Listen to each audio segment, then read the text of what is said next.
காலை வணக்கம் மாணவர்களே. ஐயா பசிக்குதே, தாயே பசிக்குதே. ஓடுறவங்க, விளையாடுறவங்க, தூங்கி எந்திரிக்கிறவங்க, சண்டை போடுறவங்க எல்லாருக்கும் திடீர்னு பசி பசின்றாங்க. இந்த பசி என்னன்னா, பசி என்றது வயிற்றிலிருந்து வருகிற அறிகுறி அல்ல. அது முக்கியமாக நீங்கள் தெரிஞ்சுக்கணும். பசி என்பது மூளையிலிருந்து வருகிற அறிகுறி.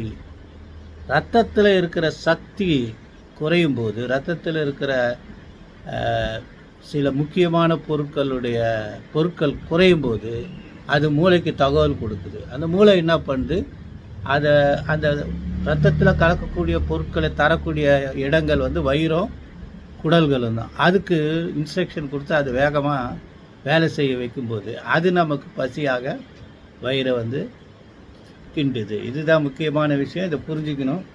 அதுக்கப்புறம் என்னன்னு கேட்டிங்கன்னா, நம்ம பசி எடுக்கும்போது இந்த உணவு தான் சாப்பிட்ணும், அந்த உணவு தான் சாப்பிட்ணுன்னு அவசியம் இல்லை. உடனடியாக நமக்கு ரத்தத்துக்கு சேரக்கூடிய பொருட்களை சாப்பிட்லாம். ஏன்னா டீ சாப்பிட்லாம், பால் சாப்பிட்லாம், தண்ணீர் குடிக்கலாம். கோயிலெல்லாம் போனீங்கன்னா சுண்டல் கொடுப்பாங்க. அந்த சுண்டல் சாப்பிட்ட உடனே ரத்தத்தில் கலக்கக்கூடிய சக்தி சுண்டலுக்கு உண்டு. அப்படி அதனால தான் சுண்டல் கொடுக்குறாங்க கோயிலுக்கு போனால். நீங்கள் அங்கே லைனில் நின்று பயணம் பண்ணும்போது அது பொங்கல் இந்த மாதிரி பொருட்கள் உடனடியாக ரத்தத்தில் போய் கலந்து பசியை போக்கக்கூடிய சக்தி. அதுதான் ரொம்ப முக்கியம். இன்னொரு பெரிய விஷயம் என்னென்னா, அமைதியான மனிதர்கள் பசி அதிக நாள் தாங்கக்கூடிய. அதனால தான் சாதுக்கள்லாம் ரொம்ப நாள் காட்டில் பசியோடு மேனேஜ் பண்ணிக்கிறாங்க.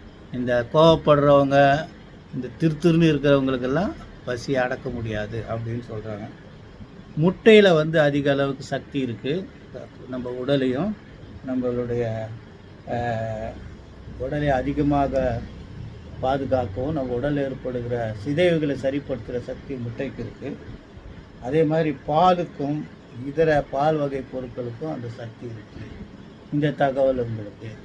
வணக்கம். பசிக்குதா? எனக்கு பசிக்கல. காலை வணக்கம்.